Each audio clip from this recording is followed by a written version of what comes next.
I'm going to admit we're having some slight technical difficulties, but we're just going to roll with it. And I'm going to go ahead and proceed to do what I normally do, which is greetings, good morning, and welcome.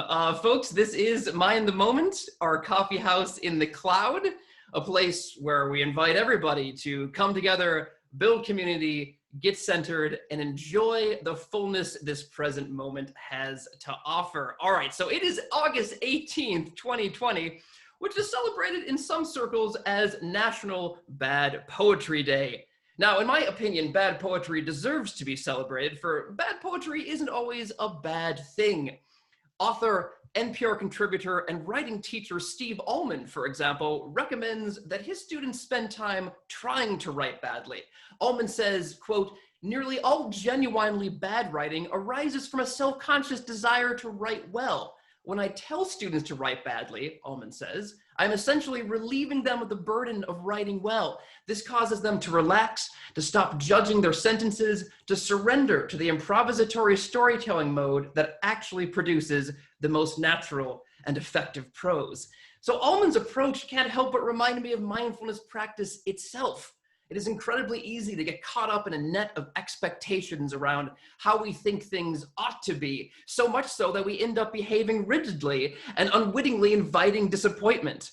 But when we relax into the moment at hand, freeing ourselves from the tendency to bend it to our will, we're liable to find ourselves responding naturally and effectively to what's happening around us, thereby creating a more meaningful impact on those we encounter.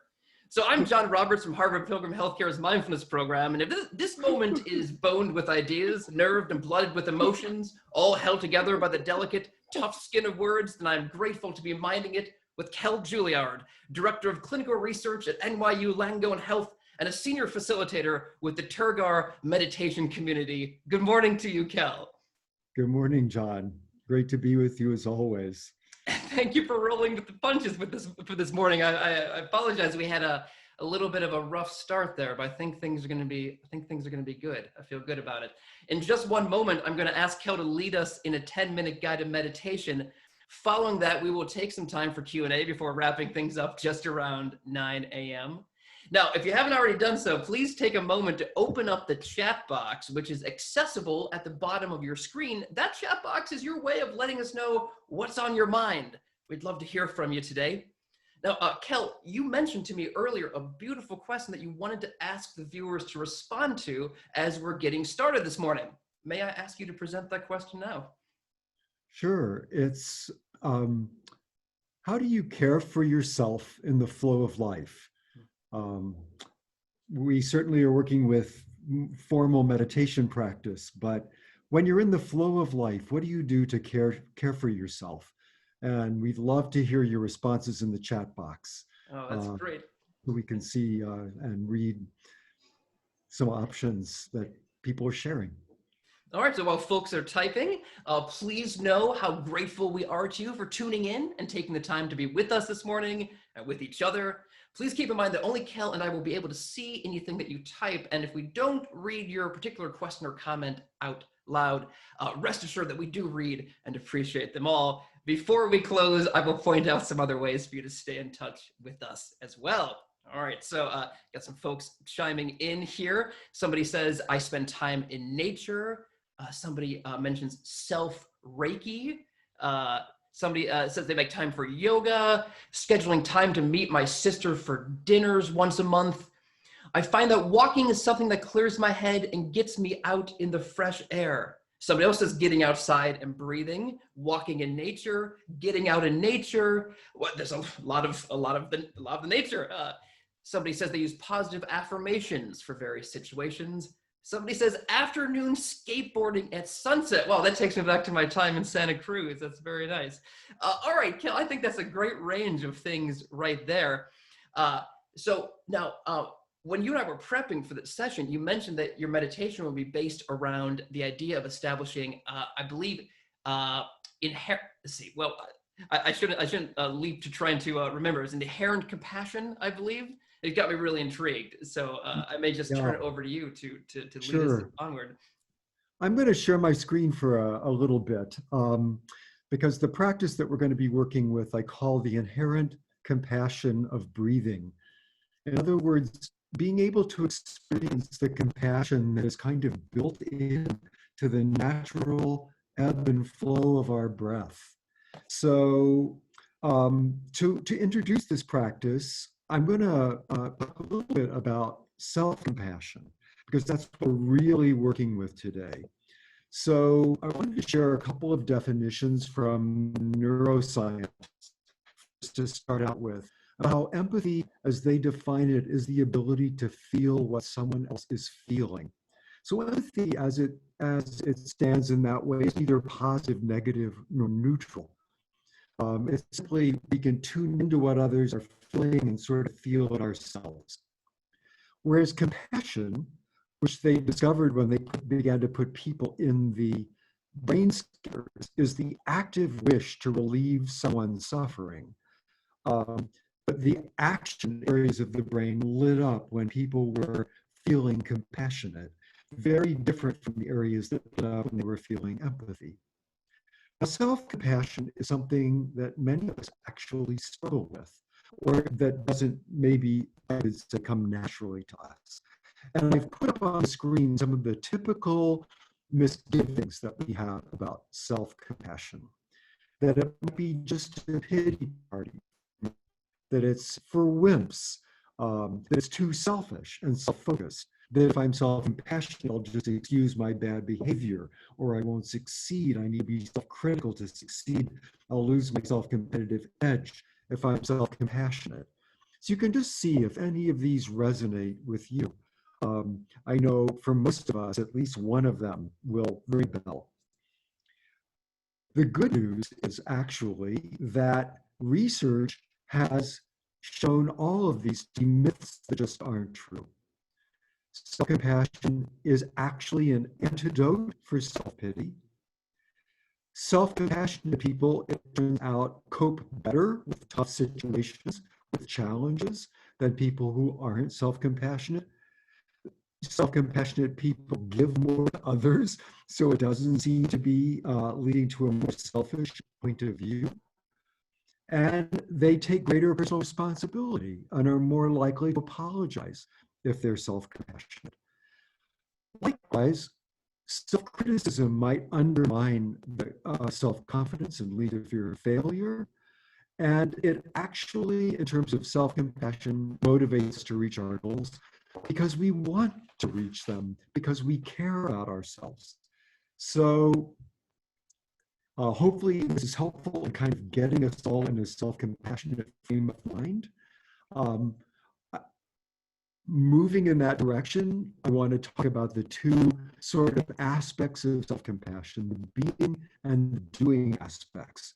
If we think about the being dimension of ourselves, things like the words comforting, soothing, validating, caring, affirming come to mind.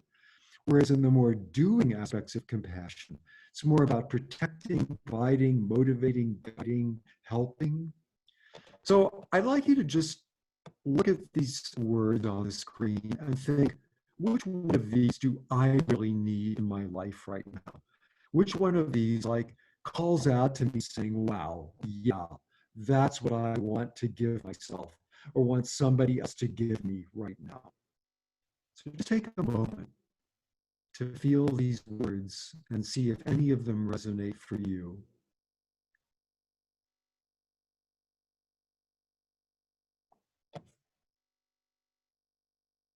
So I'm going to stop sharing the screen and actually now switch directions to breathing, because we're going to be working with our breathing. And if you haven't practiced breathing meditation or working with the breath, just kind of letting it come and go on its own naturally, that can actually be a bit challenging. So I'm going to guide us. We're beginning to move into our mindfulness practice now, our meditation practice. So begin to bring mindfulness to what we're going to do and just be aware of what each of these feel like. So take a big relaxed breath in, really big breath in, and then just let it go naturally. Another big breath in and just let it go. One more. Just feeling that and then just release, let go.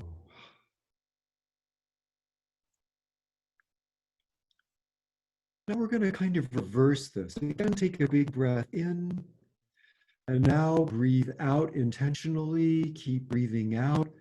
And with an S sound until you can't make an S anymore, until it runs out of air. And then just let the air rush in. Like it'll just rush in naturally. And again, breathe out with an S sound until it runs out. And let it all rush in. And now just let the breath come and go naturally. Bringing awareness to your belly, just feeling the breath come and go. And if you find yourself controlling the breathing a little bit, don't worry about it. It's absolutely okay. Just tune into that feeling of breathing in your belly.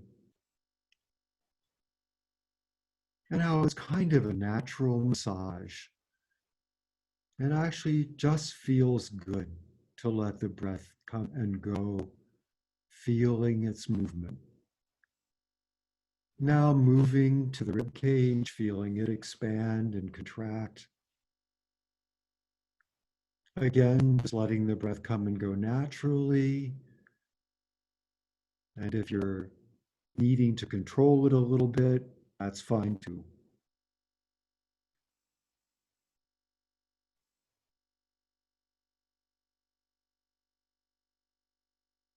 And now noticing the feeling of the breath in and out of your nostrils. Sometimes when we are focusing on that, it's easier to just let the breath come and go as it will, because there's no muscles in our nostrils to take action.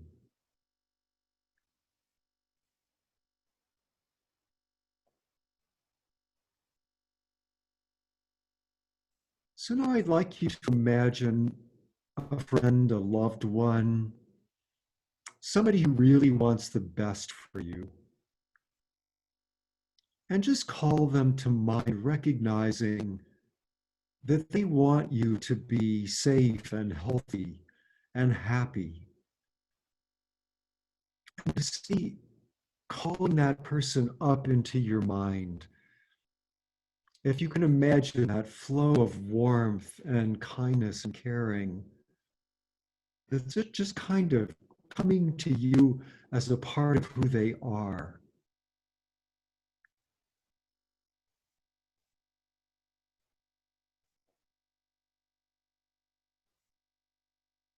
And see if that creates a sort of natural feel of warmth, sort of opening of the heart for yourself.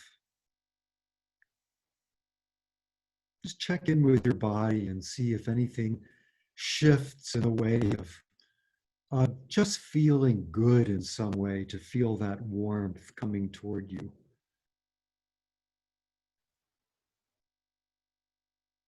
And then thinking of that same person or another person, if they were going through a challenging time, what would you be motivated to do to express your warmth and caring for them?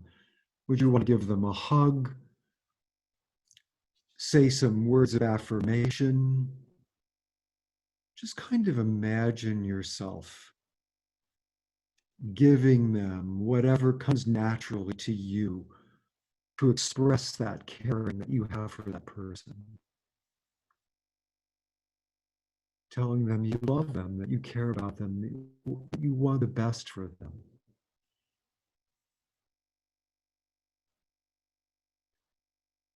And again, just seeing, is there a feeling of opening the heart that kind of emerges naturally as you think about that?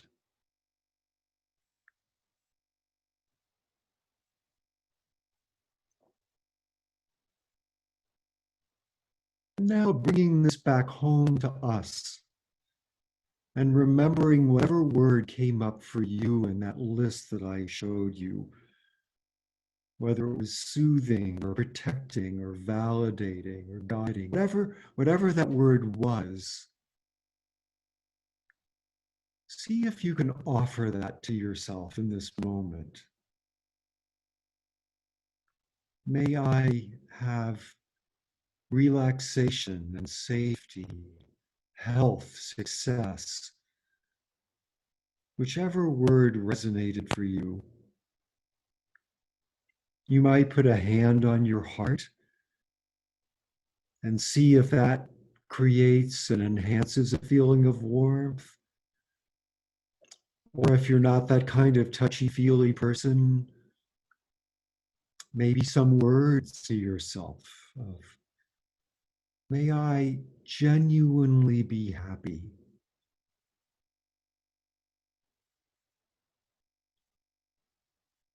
And just see if there's any sense of an opening of the heart to yourself.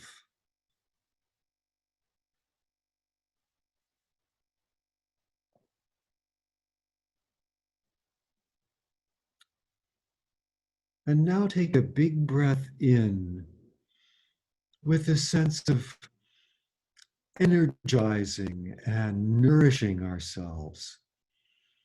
And then let that breath go with a sense of relaxation and letting go and just letting be. And just see what that feels like to do this on your own time as you breathe in, saying words like nurture, support. And as you breathe out quietly to yourself, saying words like let go, relax.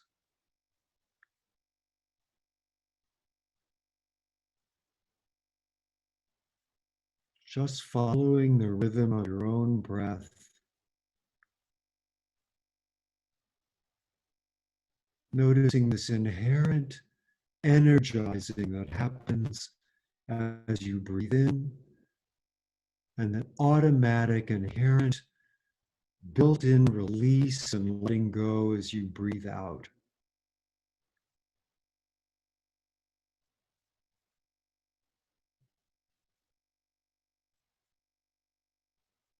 So that as we breathe in, we're experiencing the doing aspect of compassion.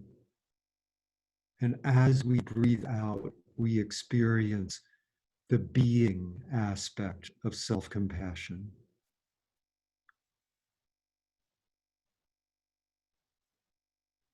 And let's just do this without my talking at all for about 30, 45 seconds.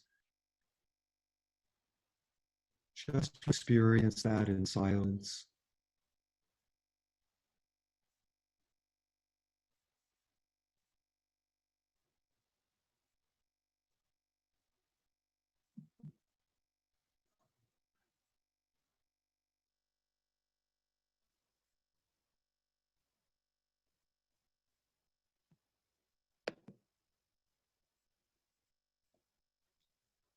And if your eyes are closed, let them gently open and come back.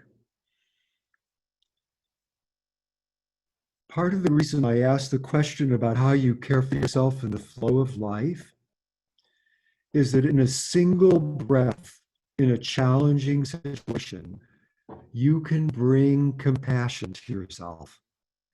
And that can shift the challenging situation dramatically as we sort of expand the areas of our brain that are engaged in that moment.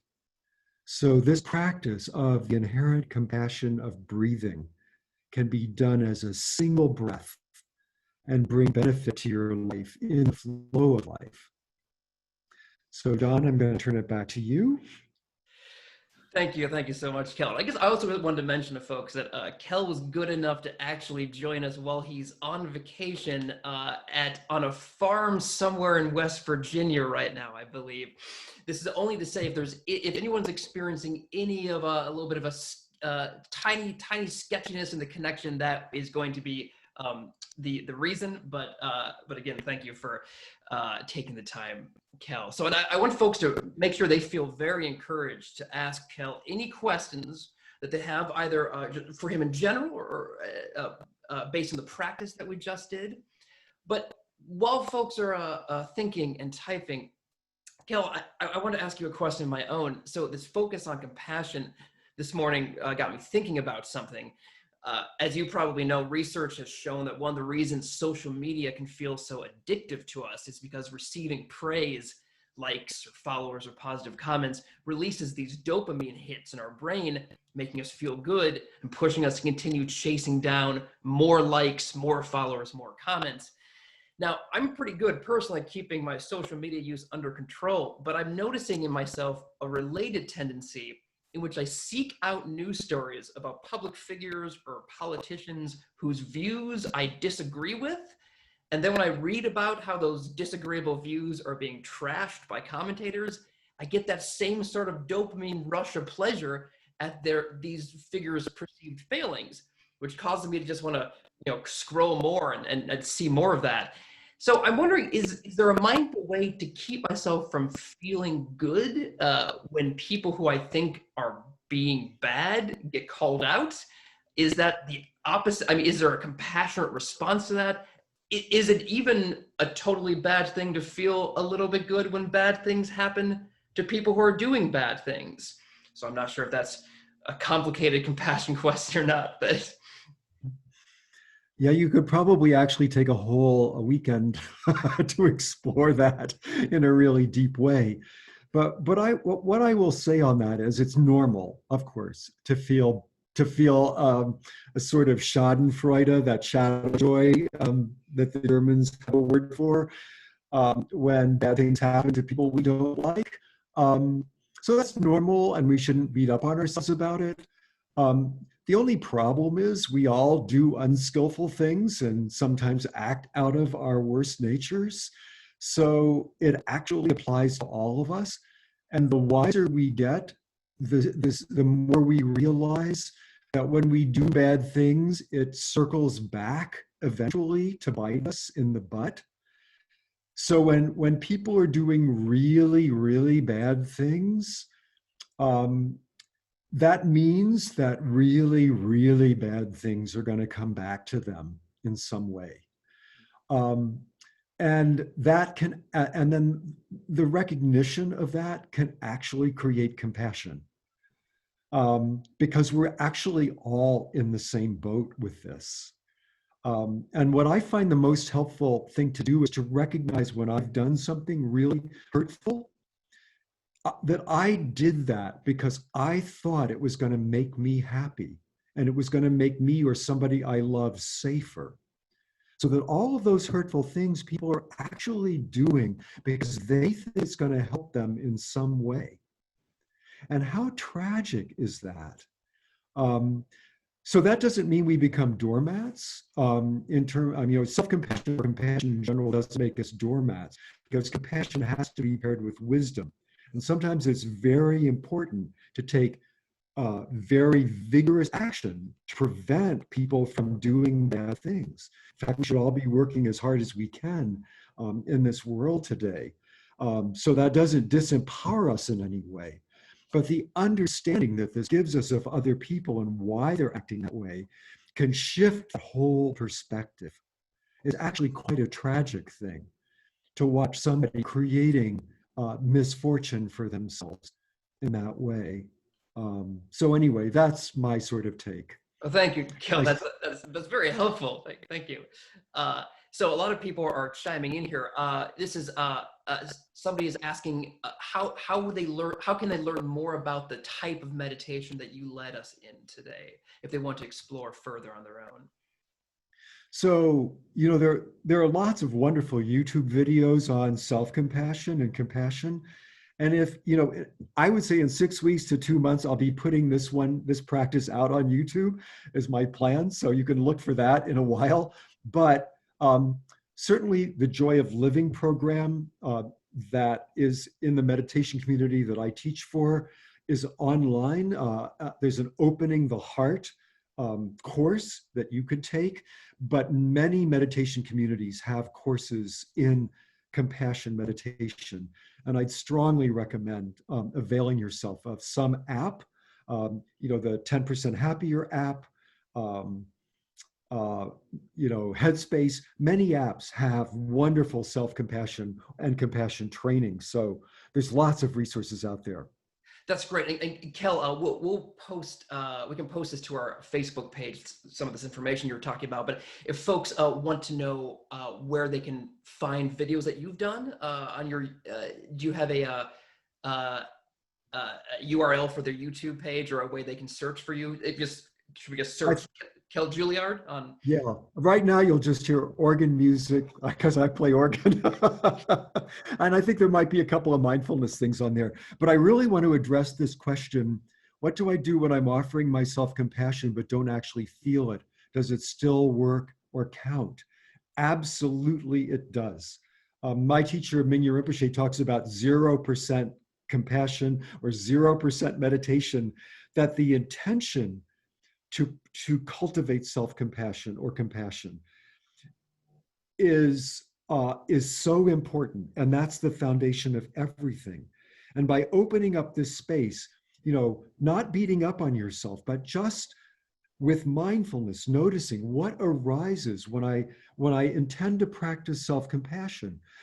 What comes up, and just see if there are insights there. In Kristen Neff's Mindful Self-Compassion Workbook, you can find all of these beliefs that I was talking about earlier, and to see if any of those resonate for you. And that might be a wonderful resource to use to sort of explore some of the obstacles within ourselves to self-compassion. I would highly recommend that, in fact. But definitely not to beat up on yourself, to hold yourself with compassion, and not to give up on yourself, because it's really worth it. Get curious about it, be playful, try different things, look at different meditations online, just experiment, and definitely keep going with it. That's fantastic. So, Kel, somebody asks if a person should set a specific time to do this daily. Well, once I finally felt self-compassion, I mean, I use it all the time in the flow of life as well as in my formal practice, because when I'm angry or feeling ashamed or afraid, if I do a brief self-compassion practice in the flow of life, just recognizing that I'm suffering in that moment, it can shift everything. And I can respond so much more skillfully. But yes, some people find it really great to set a time of day aside. Others are more like they've got to put it in their schedule, depending on what works for them, on that particular day. So you've got to go with your personality, but definitely doing this regularly is really powerful. Kel, this is reminding me, one of our instructors, Christine, did one of Sharon Salzberg's week-long compassion retreats, where they were literally only doing compassion meditation for a week, 10 hours a day or whatever. And she said by the end of it, it was, as she was just like moving through her life, she was just constantly offering compassion to like everyone she saw. Just like it had just become ingrained in her just way of thinking about the world. And that I thought was kind of a beautiful thing. Somebody says if let's see. Okay, so if addressing a stressful moment with this type of practice, do you recommend a duration of time to do that? 1 minute, 5 minutes, or? Well, as I was saying earlier, this single breath can shift things powerfully. I usually don't. I set a specific time. I often do this when I'm walking and anger or anxiety comes up, and then I'll do a compassion practice kind of until I feel a shift. And it's really a perceptible shift. I mean, you'll begin to notice, for me, it's kind of a warmth in my chest and a sense of more lightness. But you've got to explore that on your own and find out what are kind of the bodily cues for you. that your heart is opening. And just work with it till that's clear for you as to what that feels like. All right, thank you, Kell. So I unfortunately need to move us towards the closing here, and so in service of that, let me make sure folks know we're back with you every Tuesday and Friday at 8:30 a.m. Eastern Time. You can find the links to these sessions and other resources at our main site at harvardpilgrim.org/mindfulness. If you have any questions for our experts that we did not get to here, or if you think of any later on in the week, please send them to askmtm@harvardpilgrim.org and we will get them answered. Or you can feel free to leave me a voicemail as well at 617-509-7047. Now, we'd love to have you check out the free resources we're offering around mindfulness and pain management through a partnership with Mindful Magazine. Those can be found at mindful.org/pain. You can always see what we've been up to lately on our Facebook page. That's facebook.com/mindthemoment. And you can rewatch this session, older sessions and introductory sessions on our YouTube page at youtube.com/mindthemoment. Now, a final thought, if I may, from Steve Almond, the writer and teacher I mentioned earlier who spoke in praise of bad writing. Almond also wrote, quote, "My own belief is that writing is too intimate and arduous an activity ever to perfect. We need to stop viewing our task as the production of transcendent work. Instead, we should emphasize the process as a gradual reduction of our necessary and inevitable imperfections." So Kell, I'm grateful to you for your guidance, which has offered me the opportunity to file the edges off my own inevitable imperfections. Now, we didn't prep for this part before, but I'm wondering if there's a resource that you think people would find especially useful as they continue to grow their practice. This is knowing that you have already offered us quite a few, but if I'm not sure there's one that is jumping out at you as something to leave folks with. Well, Kristen Neff's website, selfcompassion.org, has guided meditations. I should have mentioned that earlier, guided meditations and a lot of research as well as other resources. And then that book I mentioned, the Mindful Self-Compassion Workbook, is superb. If you're interested in knowing more about the Joy of Living program, then the book Joy of Living is a great place to start by Yongey Mingyur Rinpoche. And I'm a huge fan of the Christians in the group of Hildegard of Bingen. Been reading Matthew Fox's book on Hildegard of Bingen, which is a wonderful affirmation of life. She was a medieval mystic and painter and abbess of and wowed all of the men in her generation. So we have plays of hers and music and artwork and mystical writing, and Matthew Fox's book on her is particularly good. Oh, that's great. Thank you. And I'm going to check out your organ music, Kell. Let's expect to see some more likes on those YouTube videos. Thank you so much again. I appreciate your time this morning. Appreciate you taking the time. And as well as for everyone who is watching, great to see you all. Thank you so much for joining. We will see you soon. Just one last comment. Oh, yeah. John Roberts is an absolute treasure and jewel, and it is always such a pleasure to be with you, John. Thank you, Kell. Your check's in the mail. All right. We'll see you all soon. Have a great day and a momentous day as well.